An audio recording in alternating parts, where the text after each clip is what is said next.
Bonsoir à vous, merci pour votre fidélité aux médias Solutions et bienvenue à cette nouvelle édition de votre émission L'heure de solution.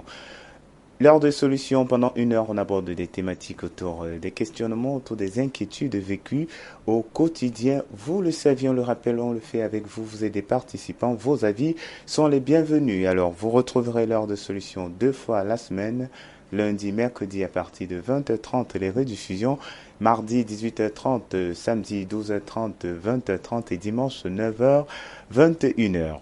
Nous allons encore recevoir une fois de plus sur ce plateau de Solutions TV avec beaucoup de plaisir l'homme de Dieu, l'apôtre Samuel Tateux. Bonsoir, apôtre Samuel. Bonsoir, Franck Eddy. Madame, bonsoir, messieurs, bonsoir, jeunes gens. Ravi de vous savoir là encore pour cette autre édition de l'heure de solution. Très bien. Alors, pour ce jour, on aborde un autre point. Est-ce que la sorcellerie peut-elle empêcher un homme de se marier? Voilà un autre point que nous allons aborder aujourd'hui. On le dit, vous avez également la possibilité de réagir en utilisant les numéros 672 05 01 01, 696 04 98 12. Que pensez-vous de ce thème? Quelle est votre conception?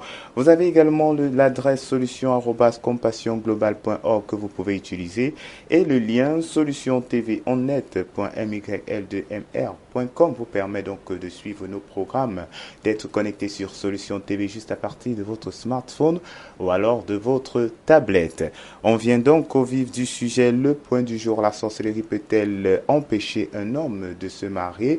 Pour cela, nous avons récolté, nous sommes allés dans la rue pour prendre des avis les uns et les autres. Nous vous permettons de les suivre et nous allons revenir pour la suite de l'émission. À tout de suite. À propos de la question du mariage et de sa relation avec la sorcellerie, mon modeste avis au sujet de la question est que la sorcellerie peut empêcher un homme de se marier. Mais je pense également que la sorcellerie n'a pas le dernier mot sur le mariage de l'homme. Moi, je suis de ceux qui pensent que c'est Dieu qui a créé le monde.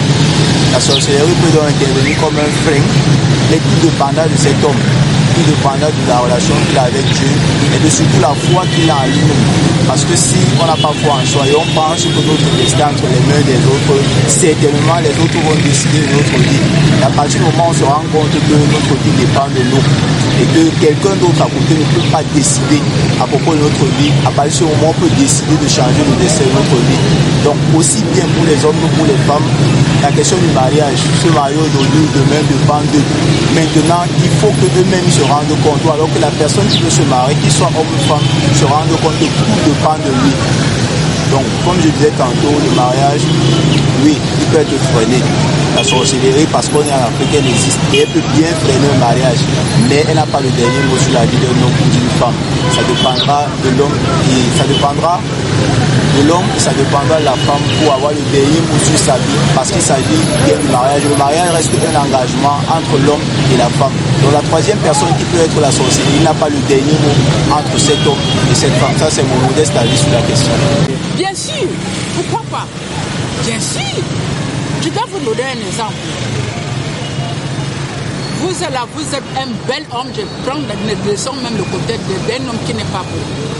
Vous êtes un bel homme. Et peut-être, vu vos moyens financiers, pas beaucoup d'argent que vous vous débrouillez, un débrouillard. Bon, vous draguez une femme. Peut-être la femme peut accepter. Après, ça ne marche pas. De temps en temps, ça ne marche pas. Hein? Ça ne marche pas. Tu prends la femme. Vous vivez dans la même maison. Toujours des disputes. Vous ne comprenez même pas ce qui se passe. Vous comprenez? Mais si il faut... Qu'est-ce que moi je peux dire ça? Je dis ça parce que ça dépend de tout un chacun. Hein. Ça dépend de tout un chacun. Mais moi, je crois à la sorcellerie. La sorcellerie existe bel et bien. Même le jour où tu trouves même le mariage, au moment où l'homme veut même mettre même la bague, même sur le doigt même de la femme. Il y a certains membres là, au moment de mettre la bague, tu ne connais pas qui est dans la salle. On garde plus les femmes que les hommes. Oui, on médite la bague, comme c'est une alliance entre vous deux. Donc, il y en a beaucoup de choses. Ah oui. Oui, la sorcellerie peut empêcher un homme, en fait un être humain de se marier. surtout si ça a un impact négatif. Parce que ça crée un effet, ça traumatise. Ça attaque la personne psychologiquement même. Ça dit, tu n'es pas... Si ça t'affecte, soit peut-être ça t'affecte vraiment, tu ne peux pas avoir le courage de te marier. Et donc, surtout, d'où ça vient. Si peut-être c'est une femme qui te fait cette pratique. Parce que chaque femme devant toi doit être comme une sorcière. La sorcellerie peut empêcher un homme de ne pas se marier. Parce que ça te rend zéro. Tu vas même chercher le travail. Parce que sans le travail, tu ne peux pas avoir l'argent pour aller marier la femme. Il faut que tu dois avoir l'argent. Une femme ne peut pas t'assumer sans l'argent. Bon, le bon Dieu t'a bien dit, mais les gens comme les gens de la sorcellerie, ils entrent sur toi. Ils te gâtent. Tous les projets que tu arranges, ça tombe que dans l'eau. Tu ne vas ni devant, ni derrière. Ta vie est là comme ça. Donc, ce qui peut faire que tu ne peux pas voir à la sorcellerie, il faut beaucoup prier. Il faut demander à Dieu, même si c'est les mauvais esprits, qu'il enlève ça sur toi. C'est Dieu seul qui peut te chasser les sorciers derrière toi. Il n'y a personne ici sur la terre qui peut enlever la sorcellerie derrière toi, sauf le bon Dieu. Yes, why? Of course. We are living in Africa, and all of us are African. We know what a human being are capable of doing. It always happens. And that is what is happening. Some people who believe, especially on those type of things, cannot negate that. So it happens. Voilà donc de retour sur ce plateau de solutions après avoir suivi ces hommes et ces femmes qui se sont exprimés sur la question: la sorcellerie peut-elle empêcher un homme de se marier? Voilà, nous allons donc nous tourner vers l'homme de Dieu. Homme de Dieu, avec cette préoccupation, doit-on véritablement tenir compte des pratiques de sorcellerie quand on veut se marier? Oui, je dois dire de toute façon que de façon générale, tous les actes de magie, les sortilèges, les imprécations, les incantations, n'est-ce pas, qui sont pratiqués, n'est-ce pas, dans le cadre du mariage, viennent du diable. Alors, quand bien même ce sont ces agents physiques qui le font, c'est pour détruire. Oh, je pense qu'il est plus important d'être conscient de qui est l'auteur du mariage. C'est très important parce que on met, j'écoute, je lis, je pose des questions aux gens. Les gens sont plus conscients de la puissance du diable que celle de Dieu. Alors, celui qui a institué le mariage, c'est notre Créateur. Le diable n'a rien créé du tout. Donc, notre Créateur a la capacité de vaincre, n'est-ce pas, les actes de sorcellerie, de les anéantir dans la vie des gens. Donc nous devons plus être conscients de qui il est et vivre donc pour lui. C'est très important. Sinon, on risque de vivre toujours dans la peur, vivre toujours dans l'inquiétude, alors que nous avons l'omnipotent avec nous, le tout-puissant. Alors, c'est lui qui a institué le mariage. Et c'est dit dans la Bible, dans le livre du commencement, Genèse chapitre 2. Genèse chapitre 2. Genèse chapitre 2. Verset 18. L'Éternel Dieu dit: il n'est pas bon que l'homme soit seul. Je lui ferai une aide semblable à lui. Alors, c'est un processus qui avait commencé. L'homme était déjà en train de travailler dans le jardin d'Éden, il le gardait, l'administrait. Mais à un moment donné, Dieu réalise que l'homme a atteint ses limites. Tout seul ne pourra pas réussir parce que Dieu avait une vision. Alors, c'est pourquoi il dit: il n'est pas bon que l'homme soit seul. Il lui fera une aide semblable à lui. Alors, au verset 24, c'est pourquoi l'homme quittera son père et sa mère et s'attachera à sa femme, et ils deviendront une seule chair. Alors, L'homme quittera son père et sa mère, s'attachera à sa femme. Ils deviendront une seule chair. Et j'ai eu à le dire ici, on ne peut pas devenir une seule chair quand l'une des parties reste attachée à sa famille. Donc l'homme qui quitte, c'est aussi la femme qui quitte. Ça ne veut pas dire que les relations familiales, n'est-ce pas, les relations au plan biologique sont coupées, non. Mais cela veut dire que les deux se mettent ensemble dans le cadre d'une vision que Dieu leur a donnée et l'homme en est le chef. C'est très, très important. Parce que dans Osée chapitre 4, verset 6, Dieu dit « Mon peuple périt par manque de connaissance ». C'est pourquoi j'ai tenu à le préciser à l'introduction, n'est-ce pas, que ces fétiches qui sont faits contre le mariage, je ne dis pas que ça n'existe pas, mais Dieu, quand on est avec Dieu, et la Bible dit, si Dieu est pour vous, qui sera contre vous? Ça ne veut pas dire qu'on ne va pas vous attaquer. Ça ne veut pas dire qu'on ne voudra pas vous détruire. Mais ça voudra dire tout simplement dire, avec la connaissance que vous avez de votre Dieu, le type de relation que vous avez, l'autorité qu'il vous a donnée, vous permet d'avoir la victoire. C'est très, très important. Il faudrait que les chrétiens soient véritablement équilibrés. Beaucoup sont conscients de la puissance de destruction du diable. Nous ne sommes pas conscients de celui-là qui les a créés. Oui, celui-là qui est capable de les protéger. Celui-là qui leur a donné le pouvoir d'affronter, n'est-ce pas, la méchanceté du diable et de ses agents. Donc, le mariage est la première institution que Dieu a créée. Et Dieu, d'ailleurs, a béni le mariage. Et il tient à ce que les époux réussissent. Donc, Dieu est avec ces époux-là. Mais il est important, avant même de se marier, de savoir quelle est la place que Dieu doit avoir dans la vie de chacun. Tout part de là. Tout part de là. Et Jésus, n'est-ce pas, pendant son ministère terrestre, n'est-ce pas, a dit quelque chose de très important dans Matthieu chapitre 6, verset 33, que nous avons l'habitude de lire dans ce programme. Mais vous savez, nous devons toujours rappeler ces choses, parce que rappeler la parole de Dieu, parce que c'est elle qui doit être le fondement de tout ce que nous faisons. C'est très important. Donc il ne s'agit pas de la réciter seulement, il s'agit véritablement de la mettre en pratique. Alors, Matthieu 6, verset 33. Cherchez premièrement le royaume et la justice de Dieu, et toutes ces choses vous seront données par-dessus. Et toutes ces choses vous seront données par-dessus. Donc, quand on n'est pas encore marié, Dieu qui sait, qui a dit qu'il n'est pas bon que l'homme soit seul, il sait qu'à un moment donné, l'homme arrivera à un niveau où, véritablement, il éprouvera le besoin d'être accompagné, d'être assisté, d'être soutenu par une femme. Parce qu'il aura commencé sa marche avec Dieu. C'est très important. Vous savez, je le dis et je ne le dirai jamais assez. J'ai horreur des gens qui brûlent les étapes. C'est valable dans tous les domaines de la vie. Pas seulement le mariage. Alors quand vous brûlez les étapes, croyez-moi, si vous devez être, vous réconcilier avec le plan de Dieu, vous irez retrouver, vous devez retrouver Dieu là où vous l'avez abandonné.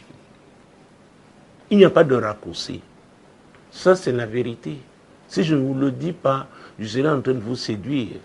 Et je rencontre des gens qui fréquentent des églises, même réveillés depuis 20, 30 ans, mais qui font du surplace. Il y en a même qui ont régressé. Pourquoi? Parce qu'ils ont tourné le dos à la vérité. On leur a fait croire qu'ils peuvent brûler les étapes. On leur a fait croire que ce sont leurs dîmes, leurs offrandes, leurs donations, n'est-ce pas, qui les propulseront, n'est-ce pas, au sommet de leur montagne. Non. Il y a des principes. Et on va étape par étape. Vous savez, quand vous regardez les alpinistes dans leur sport, ils ne partent pas de la base au sommet. Donc, c'est valable dans tous les domaines de la vie. Et c'est l'apôtre Paul qui disait que l'athlète n'est pas couronné tant qu'il n'a pas couru selon les règles. Donc, quelles sont les règles? C'est très important. Et ces règles, parce qu'il s'agit d'institutions divines, sont des règles de Dieu. Et Jésus a dit, cherchez premièrement le royaume et la justice de Dieu et toutes ces choses. Donc, le royaume de Dieu doit occuper la première place dans notre vie. Et parce qu'il s'agit de Dieu, donc Dieu doit avoir la première place. C'est clair et c'est net. Maintenant, tout ce qu'on fait, si on le relègue, ne serait-ce qu'à la deuxième place, ça dit qu'on a tout déformé. Donc l'ordre divin ne peut plus s'accomplir. Donc à vrai dire, je suis en train de vouloir insister sur le fait que le problème c'est l'homme lui-même. Le problème c'est pas Dieu, c'est nous le problème. Parce qu'à un moment donné, nous voulons mettre notre tête, marcher avec Dieu selon notre tête, selon nos traditions, selon nos coutumes. Mais cette parole, Dieu dit qu'il veille sur elle pour l'accomplir, pour l'exécuter. Il n'est pas un homme pour mentir, ni un fils d'homme pour se repentir. Ce qu'il a dit, il le fera. Alors, est-ce que nous lui faisons suffisamment confiance?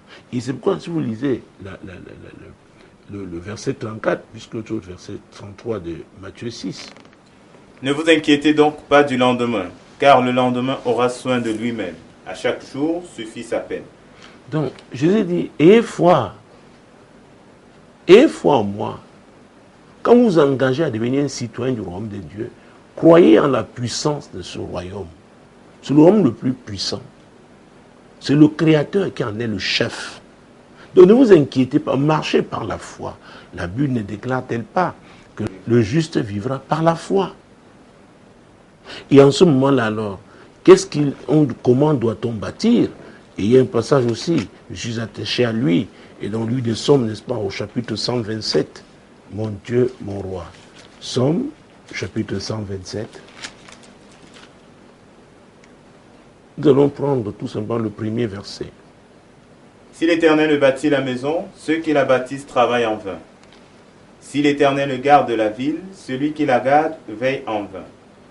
Alors, quand on voit la maison, il ne s'agit pas seulement d'un édifice physique, avec les murs peut-être en matériaux provisoires ou alors en briques, n'est-ce pas? Le mariage aussi, c'est une maison. Et Dieu dit, si l'Éternel ne bâtit, donc si Dieu n'est pas le fondement d'un mariage, tout ce qu'on fait là est éphémère, ça ne pourra pas tenir. C'est ce que Dieu dit. Et on ne doit même pas s'arrêter au mariage. Parce que Dieu peut être effectivement la source, l'auteur de ce mariage. Mais si on l'abandonne entre-temps, ça veut dire qu'on va ouvrir les portes à qui? Au destructeur. C'est pourquoi la partie B est importante. Si l'Éternel garde la ville, celui qui la garde veille en vain. Ah. Donc c'est lui aussi qui garde le mariage. Et on peut m'aller plus loin, parce qu'il y en a qui se battent par leur force, utilisent leurs moyens, utilisent ce qu'ils ont appris à l'école, ce qu'ils ont lu dans des livres, parce qu'il y a des livres, on vous dit comment 50 manières de réussir son mariage. Il y a toutes sortes, il y a une littérature abondante, n'est-ce pas, dans tout ça. Je ne dis pas, je ne suis pas contre tout ça. Mais le principe veut qu'on s'appuie sur la parole de Dieu, parce que cette parole ne change pas. Parce que les gens qui écrivent, chacun, ces écrits sont imprégnés un peu aussi de son expérience personnelle. C'est vrai que ça peut être enrichissant, mais le fondement, c'est la parole de Dieu. Alors, si nous prenons le verset 2. En vain vous levez-vous le matin, en vain vous levez-vous matin, vous couchez-vous tard, et mangez-vous le pain de douleur. Il en donne autant à ses bien-aimés pendant leur sommeil. Donc, il y a une grâce, qui est la grâce de Dieu, qui accompagne ceux qui ont choisi de bâtir selon son modèle. C'est très important. C'est très important. Ah oui, c'est pourquoi je suis attaché à cet enseignement sur les couloirs. Parce que quand vous identifiez votre couloir, d'ailleurs, c'est en étant dans ce couloir que vous allez rencontrer la femme de votre vie. Parce que c'est un couloir que Dieu a tracé pour vous. C'est là, vous savez, mon Dieu, mon roi. Alors, quand je le dis, qu'on ne croit pas que c'est facile, je ne suis pas en train de dire que c'est facile, non. Mais je suis en train d'exhorter, n'est-ce pas, nos téléspectateurs et auditeurs, Et tous ceux-là qui nous suivent, n'est-ce pas, dans les coins les plus reculés et dans le monde via le net, leur dit qu'il suffit, il faut véritablement s'engager, être sincère, patient, persévérer, n'est-ce pas, dans la pratique des principes de Dieu. Et on verra que sa parole, n'est-ce pas, est vérité. Elle s'accomplit toujours. Et Habakkuk, le prophète, disait, si elle tarde, attends-la, car c'est une prophétie qui court vers son accomplissement. Elle s'accomplira certainement. Nous revenons avec la foi. La foi. La foi. Donc, il ne s'agit pas de trop se battre physiquement. Il s'agit de faire confiance en l'Éternel.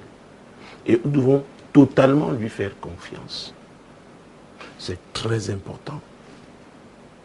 Et c'est comme ça, vous verrez, que le passage de Proverbe que nous avons lu plusieurs fois, et pourquoi pas nous pourrions le lire ce soir encore, Proverbe chapitre 18, verset 22.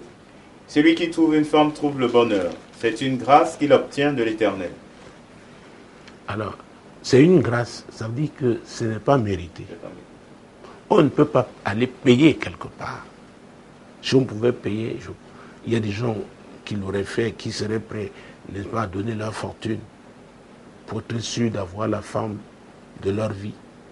Parce que la meilleure façon d'échouer, c'est de mal se marier. Alors si vous tenez à votre réussite, croyez en Dieu et attendez, n'est-ce pas, qu'il vous oriente vers celle-là, n'est-ce pas, qu'il a prévu pour vous, avec quelle vous serez heureux. C'est très important. Alors, celui qui trouve une femme a trouvé le bonheur. C'est une grâce qu'il obtient de qui? De l'Éternel. Et c'est ce même Dieu qui a dit, si l'Éternel ne bâtit, ceux qui bâtissent travaillent en vain. Voilà. Alors, et j'ai dit que la maison n'était pas seulement un édifice. La maison, le mariage, c'est une maison. Mais avant d'arriver au mariage, sa propre vie est une maison. C'est très important. Alors, et quand l'apôtre Paul nous parle du Saint-Esprit, il dit que notre corps est le temple du Saint-Esprit. Notre corps est le temple de Dieu. Alors, comment est-ce qu'on vit avant même ce mariage? Est-ce que vraiment ce corps-là appartient à Dieu? Est-ce que vraiment ce corps est le temple du Saint-Esprit? Ou alors ce moment où on recherche désespérément une épouse, n'est-ce pas? Ou un époux que maintenant on dit oui, j'abandonne tout pour que d'ici 6 mois, je dois me marier. Parce que j'ai rencontré des personnes insensées qui donnent à Dieu un délai. Dis Dieu, si dans 6 mois tu ne me donnes pas une épouse, tu ne m'amènes pas un homme vers moi pour le mariage, alors je te tourne le dos. Vous êtes libre de tourner le dos à Dieu. Il demeure Dieu. La Bible dit que pendant le déluge, Dieu était sur son trône. En vrai dire, nous sommes de passage sur cette terre. C'est un privilège d'appartenir au royaume de Dieu. Ah oui, et d'être utile dans ce royaume. Parce que dans le plan de Dieu, chaque citoyen de son royaume doit être utile. Nous avons parlé de couloir tout à l'heure. Donc, pendant qu'il opère dans ce couloir, mon Dieu, mon roi, parce qu'il est un représentant, parce qu'il est un ambassadeur, et il le fait dignement, et c'est le royaume de Dieu qui avance. Et c'est Dieu qui est gagnant. Vous savez, Dieu n'aime pas perdre.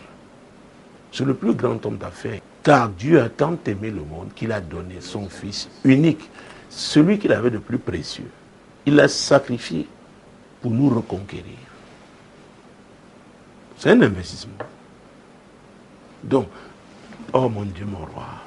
Vous savez, j'aime que les bases soient clairement établies. Et quand les bases sont clairement établies, on bâtit sur du solide. Pourquoi? Parce que dans ce monde, il y a des intempéries. Pas seulement au plan naturel, au plan physique.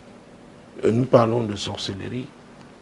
Ce n'est pas parce que Dieu vous aura donné la femme de votre vie, ou alors aura amené l'homme de votre vie, vous l'aurez épousé, que les sorciers ne se lèveront pas.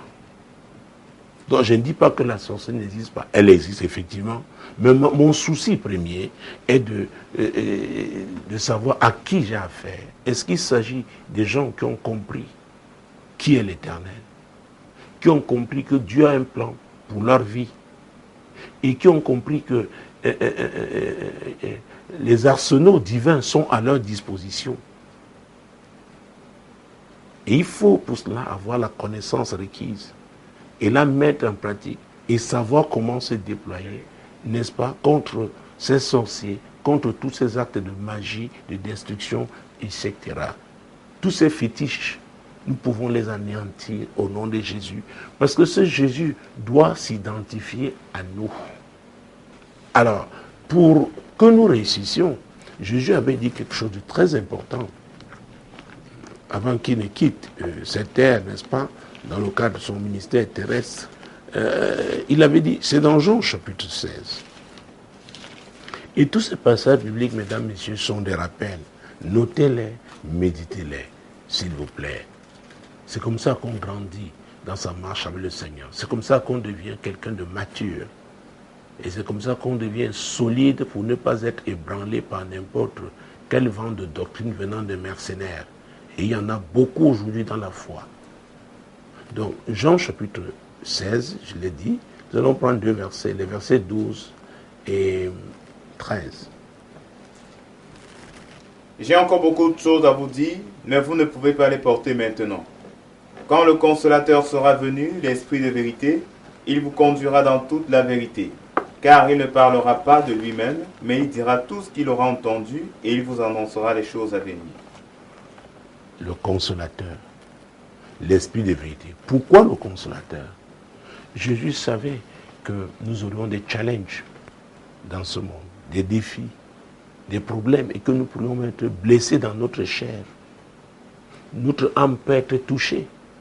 Mais le Saint-Esprit qu'il promettait et qu'il a répandu le jour de cette Pentecôte-là est notre consolateur. C'est lui qui nous console, c'est lui qui nous fortifie, c'est lui qui nous encourage. Et il est aussi notre conducteur. Et il y a beaucoup d'autres esprits qui sont des conducteurs, des esprits sataniques.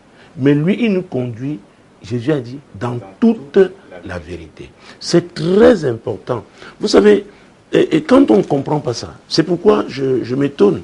Et je suivais un reportage quelque part, quelqu'un qui avait appartenu à un cercle religieux et il était préparé, n'est-ce pas, on le préparait au ministère, mais il disait qu'il était étonné que pendant ces années-là, on ouvrait rarement la Bible. Donc les gens enseignaient les traditions humaines, les expériences humaines et bien sûr l'initiation au satanisme.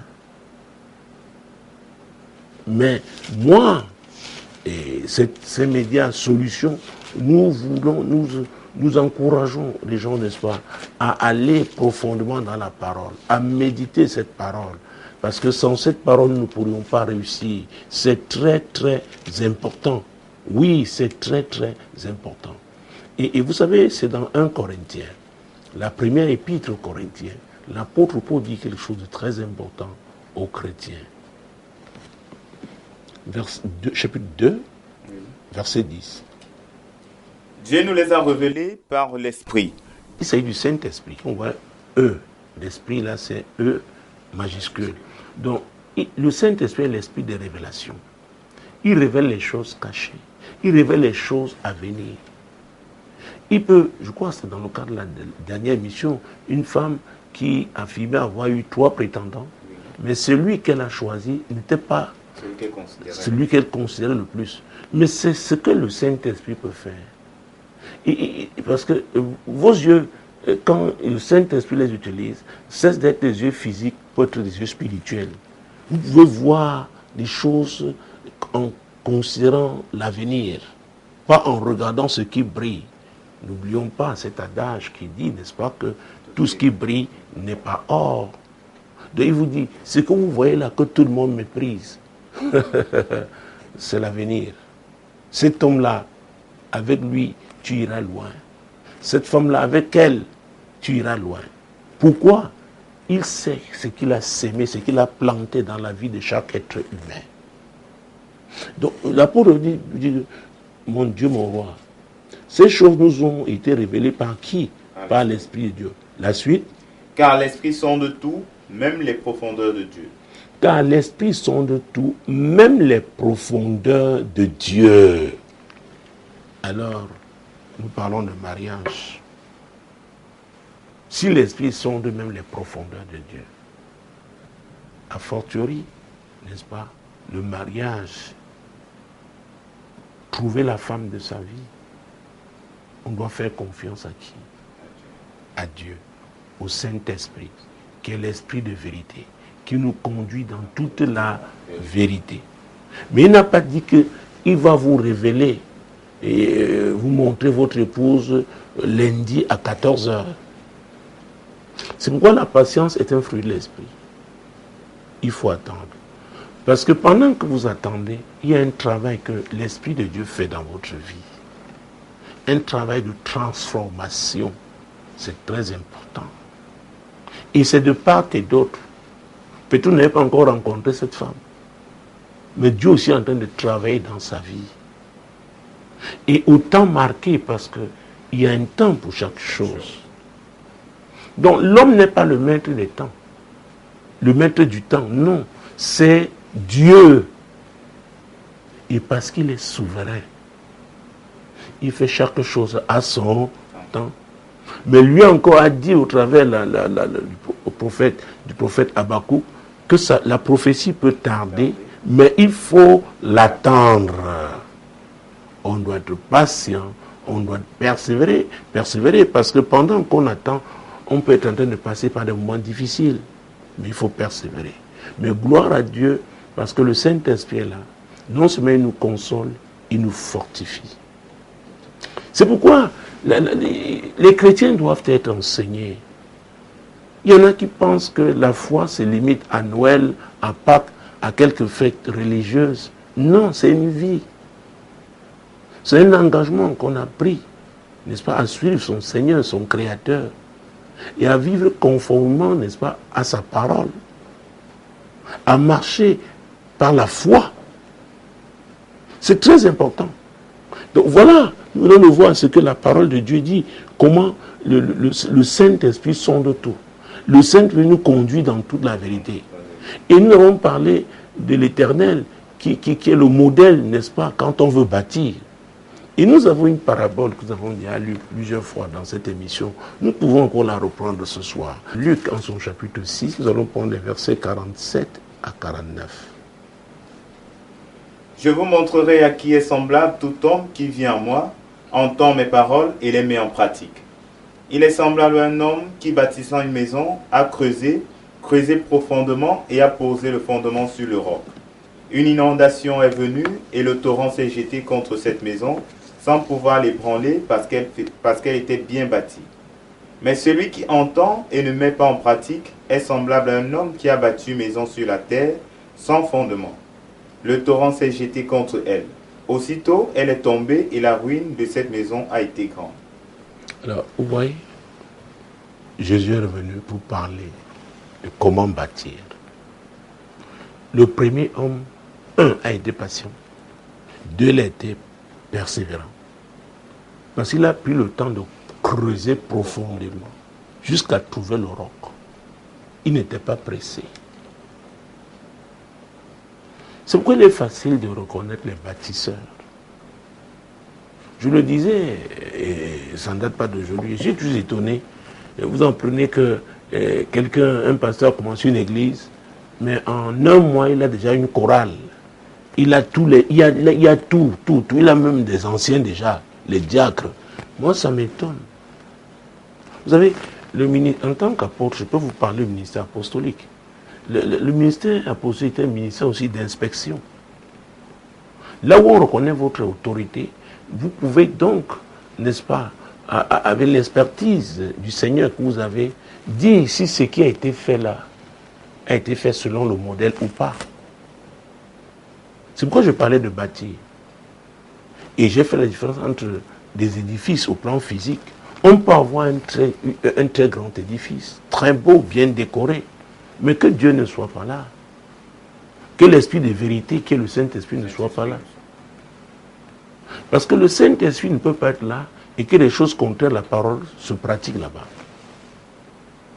Et s'il est là parce que la personne a été appelée, si la personne n'est pas ferme pour s'attaquer, condamner ce qui est contraire à la parole de Dieu, contraire à la mouvance de l'Esprit de Dieu, l'Esprit de Dieu va se retirer. Exactement comme ce qui s'est passé dans Ézéchiel chapitre 8, où le Seigneur dit, voilà ce qui affecte négativement ma gloire, et la gloire de l'Éternel s'est retirée. Donc on doit faire attention. Donc on ne bâtit pas en un jour. Il y a un adage qui dit que Paris n'a pas été bâti en un jour. Et quand vous visitez cette ville, vous voyez des édifices qui sont centenaires, plusieurs siècles. Et si les hommes l'ont compris, quand ils bâtissent, n'est-ce pas, physiquement, nous, les serviteurs de Dieu, nous devions mieux comprendre. Nous ne devions pas être pressés. Mais comme aujourd'hui, l'objectif de beaucoup, c'est de faire foule, n'est-ce pas? On ferme les yeux sur tout ce qui est ténèbres, parce qu'on veut avoir la réputation d'avoir l'église la plus grande numériquement parlant. Mais c'est un leurre. Parce que Jésus ne jugera pas ses serviteurs par le nombre de personnes qui étaient assises à l'église. Nous avons une mission de former les disciples. Et on ne peut pas former des disciples si on n'est pas soi-même un disciple. Parce qu'on ne peut pas donner ce qu'on n'a pas. C'est pourquoi j'ai l'habitude de dire que nous pouvons nous tromper les uns les autres à l'église, mais nous ne pouvons pas tromper les gens du monde. Les gens du monde savent où il y a la vérité, croyez-moi. Et quand ils ont des problèmes, ils savent chez qui aller. Ils font la différence entre les activités religieuses ou la gymnastique qui se fait dans certains milieux dits même pentecôtistes, parce qu'il y a beaucoup de bruit, beaucoup d'excitation, d'émotion. Ils savent faire la différence. Donc cette parole est une parole qui amène les gens à la maturité, qui forme les gens qui veulent bâtir une famille. Et cette parole donc les équipe, les prépare à affronter l'hostilité diabolique, n'est-ce pas, par rapport au mariage. C'est pourquoi ce sont les enseignements qui édifient. Vous savez, c'est bien écrit feu, feu, feu, comme nous le faisons d'ailleurs.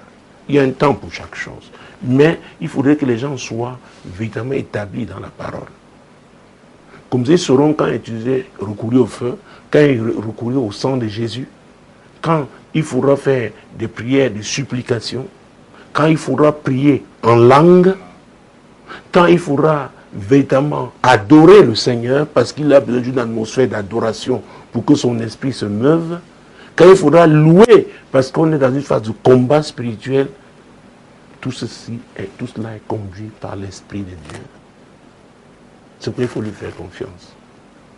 Donc Jésus avait dit, je ne vous laisserai pas seul. Parce que tout seul, vous n'allez pas réussir.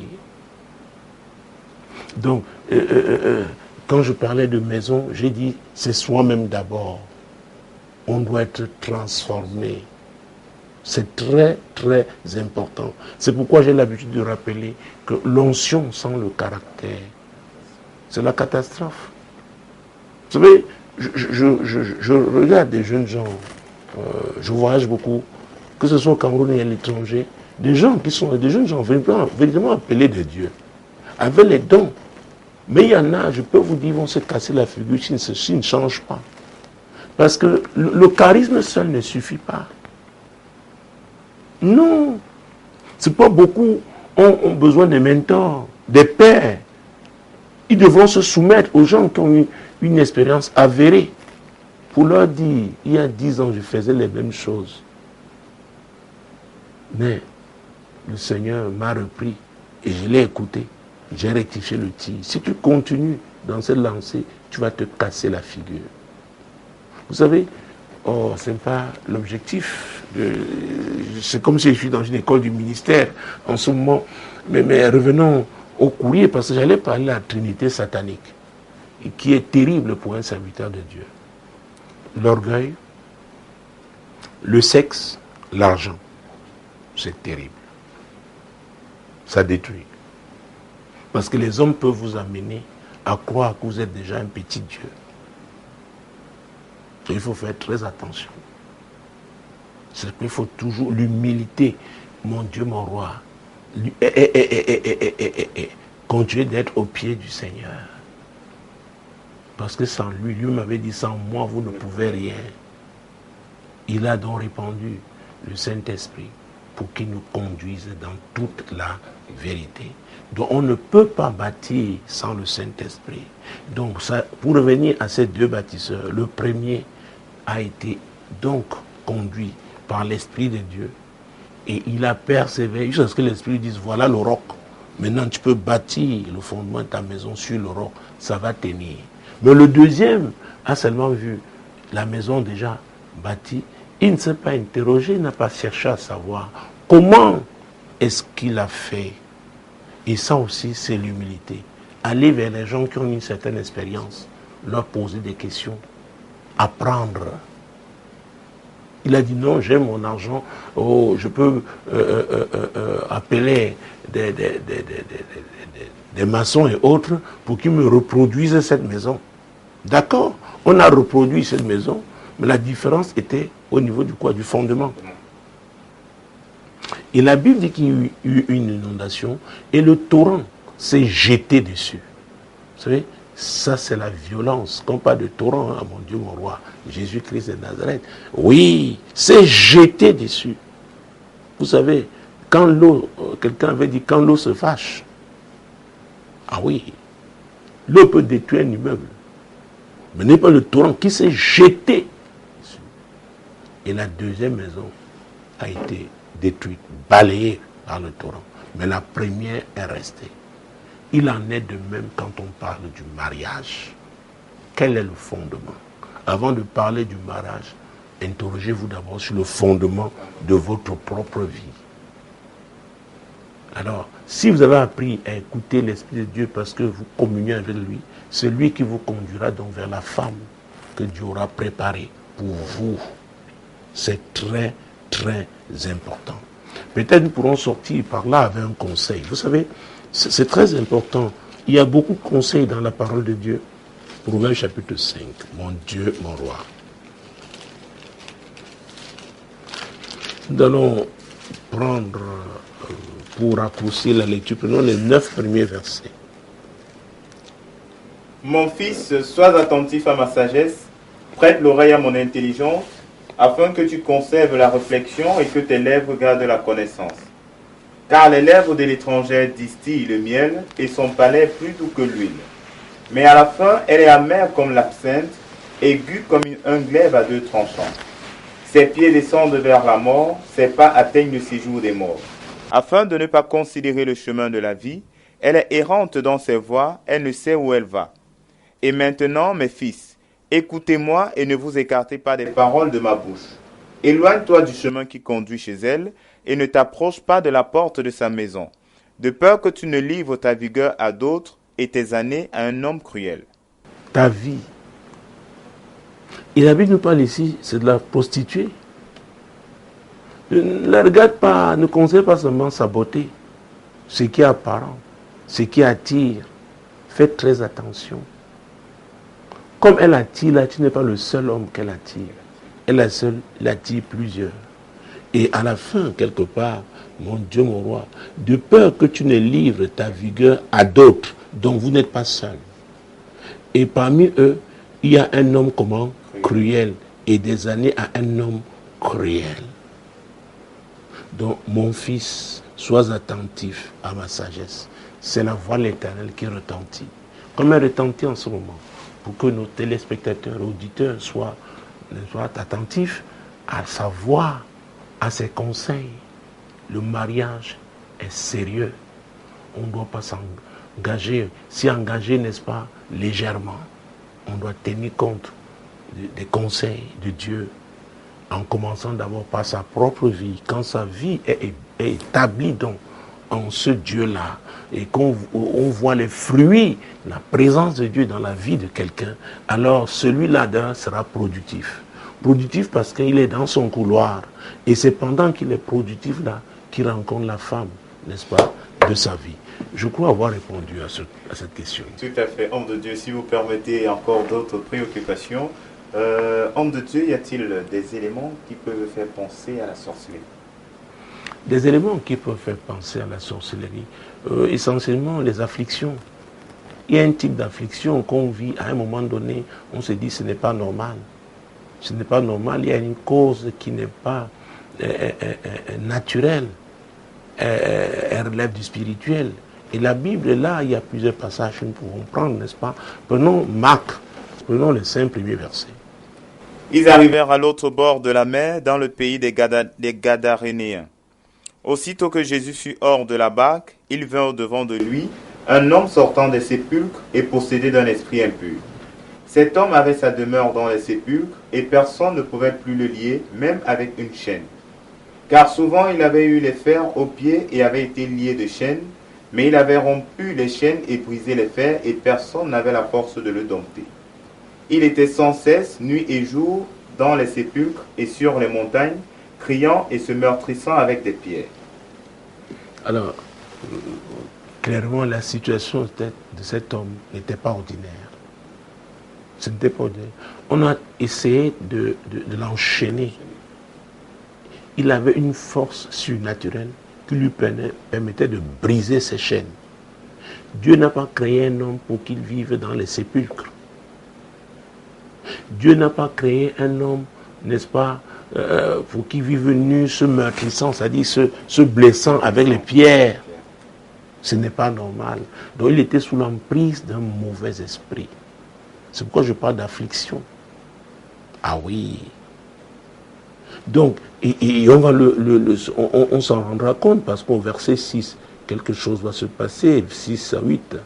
Ayant vu Jésus de loin, il accourut, se prosterna devant lui et s'écria d'une voix forte. Qu'y a-t-il entre moi et toi, Jésus, fils du Dieu très haut? Je t'en conjure au nom de Dieu, ne me tourmente pas. Ah ah, c'est le mauvais esprit. C'est le mauvais esprit qui a réagi face, parce que Jésus était revêtu de la puissance de Dieu. Donc il a réagi. Donc deux puissances se sont rencontrées. Et c'est pourquoi, en répondant à la première question, je parlais de la nécessité d'être conscient du royaume auquel on appartient, qui est le plus puissant. Voilà, Jésus se manifeste. Jésus arrive. Jésus ne l'a même pas appelé. Mais il y a eu une réaction. Et vous le voyez dans plusieurs de nos réunions, n'est-ce pas? Les esprits se manifestent pendant une prédication. La parole de Dieu est en train de sortir. Ils sont Dieu parce que c'est la puissance de Dieu qui se manifeste. Donc cet homme était affligé. Et on verra même, mon Dieu, mon roi, au verset 9 et 10. Et il lui demanda, quel est ton nom? Légion est mon nom, lui répondit-il, car nous sommes plusieurs. Donc il n'était pas seul. À l'époque des Romains, quand on parlait de légion, c'est des milliers près de 6000 soldats. Donc il y avait des milliers de démons dans la vie de cet homme. Et c'est le chef des démons qui a donc réagi comme ça. Il dit, ils ne sont pas seuls. Et quand Jésus va le délivrer, lisons, n'est-ce pas, le verset 18. Comme il montait dans la barque, celui qui avait été démoniaque lui demanda la permission de rester avec lui. Jésus ne lui permit pas, mais il lui dit, va dans ta maison vers les tiens et raconte-leur tout ce que le Seigneur t'a fait et comment il a eu pitié de toi. Oui.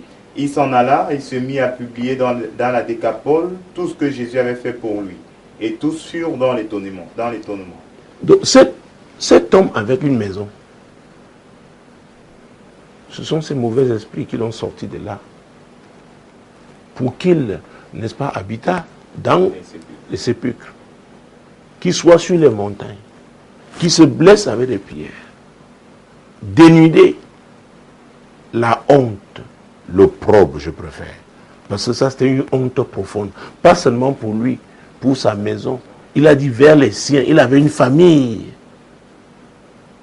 Alors, et toutes ces villes, tout le monde était désespéré parce que les gens ont essayé de faire ce qu'ils pouvaient. Ils n'ont pas pu. Les chaînes, n'est-ce pas, qu'on avait utilisées pour le neutraliser, ces démons coupaient toutes ces chaînes. Donc, voyez, quand on regarde, on considère cette histoire, c'est clair, donc c'est le diable. Et par des actes de sorcellerie, on peut donc envoyer, cibler des gens, envoyer des démons dans la vie, de mauvais esprits dans la vie d'un homme, et ces esprits vont le tourmenter, ces esprits peuvent l'amener à faire ce qu'il ne devait pas faire. Je me suis retrouvé dans un pays, on m'avait appelé pour un cas, un jeune homme qui est en train de finir ses études supérieures dans un grand pays du côté de l'Amérique du Nord, mais il est revenu, on l'a ramené parce que ça n'allait pas. Un jour, il a pris une corde, le lendemain du jour où je suis arrivé, je suis arrivé ce soir-là, le lendemain, il a pris une corde, il a attaché son sexe de manière, il voulait couper. Heureusement, il n'avait pas de couteau, il aurait sectionné son sexe. Vous croyez que c'est normal ça? Ce sont les démons, ce sont les mauvais esprits. Ça veut dire quoi? S'attaquer même à sa vie d'homme, à son avenir. Parce qu'il est censé devenir un chef de famille. Mais il a cherché quelque chose de tranchant pour couper, n'a pas trouvé. Il a essayé de serrer, il voulait couper son sexe. Ce sont les démons. Donc quand vous êtes en face de ce type de situation, ce type de personne, on comprend aisément que la personne est sous l'emprise, n'est-ce pas, de mauvais esprits. Si nous restons dans l'évangile de Marc, parce que l'émission tient à sa fin, on ne va pas s'éloigner, au chapitre 9, Marc chapitre 9, prenons les versets 16 et 17 pour commencer. Il leur demanda, sur quoi discutez-vous avec eux? Et un homme de la foule lui répondit, Maître, j'ai amené auprès de toi mon fils qui est possédé d'un esprit muet. Ah, j'ai amené vers toi mon fils qui est possédé d'un esprit muet. Il ne peut pas parler. Et ce n'était pas seulement le mutisme, parce qu'il y avait d'autres effets, d'autres sévices que lui imposait ce mauvais esprit. Et si on va donc au verset 20. Et aussitôt que l'enfant vit Jésus, l'esprit l'agita avec violence. Il tomba par terre et se roulait en écumant. Il tomba par terre, se roulait en écumant. Quelqu'un qui tombe par terre, qui est à terre, ne peut plus accomplir la volonté de Dieu pour sa vie. Quand on dit que non, lui, ses affaires sont à terre, ça veut dire quoi? Ses affaires ont périclité, c'est la faillite, n'est-ce pas? Donc il est à terre. Ce sont les mauvais esprits qui mettent les gens à terre. Les détournent donc comme ça du plan de Dieu pour leur vie. Et verset 21 et suivant. Jésus demanda au Père, combien y a-t-il de temps que cela lui arrive? Depuis son enfance, répondit-il. Vous voyez? Donc depuis son enfance, il avait toujours souffert. Et si rien n'était fait, même adulte, peut-être il mourrait même avant l'âge de se marier. Oui, verset la suite. Et souvent l'esprit l'a jeté dans le feu et dans l'eau pour le faire périr. Ah, souvent l'esprit l'a jeté. Ça ne s'est pas arrêté au mutisme seulement. L'esprit le jetait dans le feu, dans l'eau, pour le faire périr.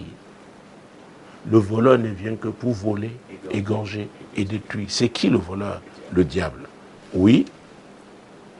Mais si tu peux quelque chose, viens à notre secours, aie compassion de nous. Jésus lui dit, si tu peux, tout est possible à celui qui croit. Ah, si tu peux, tout est possible à celui qui croit. C'est très important. Vous finissez donc. Verset 24, aussitôt le Père. Aussitôt le Père de l'enfant s'écria, je crois, viens au secours de mon incrédulité. Verset 25. Jésus, voyant accourir la foule, menaça l'esprit impur et lui dit, esprit muet et sourd, je te l'ordonne, sors de cet enfant et n'y rentre plus. Oui. Et il sortit en poussant des cris et en l'agitant avec une grande violence. L'enfant devint comme mort, de sorte que plusieurs disaient qu'il était mort. Oui. Mais Jésus, l'ayant pris par la main, le fit lever, et il se tint debout. Ah, gloire à Dieu. Gloire à Dieu. Donc, mesdames et messieurs, quand il y a des phénomènes bizarres, surnaturels, des situations, un type d'affliction, n'est-ce pas, que la science ne peut pas expliquer. Et parfois même la science tente de donner des explications, et ces démons-là savent que la science ne pourra pas aider la personne. Donc ça fait qu'ils œuvrent comme dans le dilatoire. On fait tel examen aujourd'hui, on fait tel autre demain. Je n'ai rien contre la science parce que moi-même je vais à l'hôpital. Mais je dis, quand il s'agit des démons, on doit... la réponse, c'est Jésus. C'est très important. Et c'est pourquoi le père de cet enfant, qui savait que c'était un mauvais esprit, a amené son fils vers les disciples de Jésus. Et finalement, Jésus, donc, l'a délivré. Mais il va dire quelque chose de très important, quelque part, mon Dieu, mon roi, versets 28 et 29. Quand Jésus fut entré dans la maison, ses disciples lui demandèrent en particulier: pourquoi n'avons-nous pu chasser cet esprit? Il leur dit: cette espèce-là ne peut sortir que par la prière. Ah, et dans une autre version, il va dire par le jeûne et la prière. Cette espèce-là, c'est ça que je voulais souligner ici. Il y a des espèces de sorcellerie. C'est pourquoi il y a des régions même qui sont reconnues pour un type de sorcellerie. Mais la bonne nouvelle est que Jésus a l'autorité, a la puissance pour tous les types de sorcellerie. Alors, quand vous êtes convaincu qu'il s'agit d'un acte de sorcellerie qui vous prive du mariage, qui s'opporte au mariage, tournez-vous vers Jésus. Il a dit: venez à moi, vous tous qui êtes fatigués, chargés, et je vous donnerai du repos. Mesdames, Messieurs, c'est sur ces paroles du Seigneur que nous allons vous quitter ce soir en espérant que cette émission a été une bénédiction pour vous. Demeurez scotchés donc sur Radio Solution, La Voix du Royaume, et Solution TV, la solution chez vous. Shalom.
Éclaire mon âme, réveille mon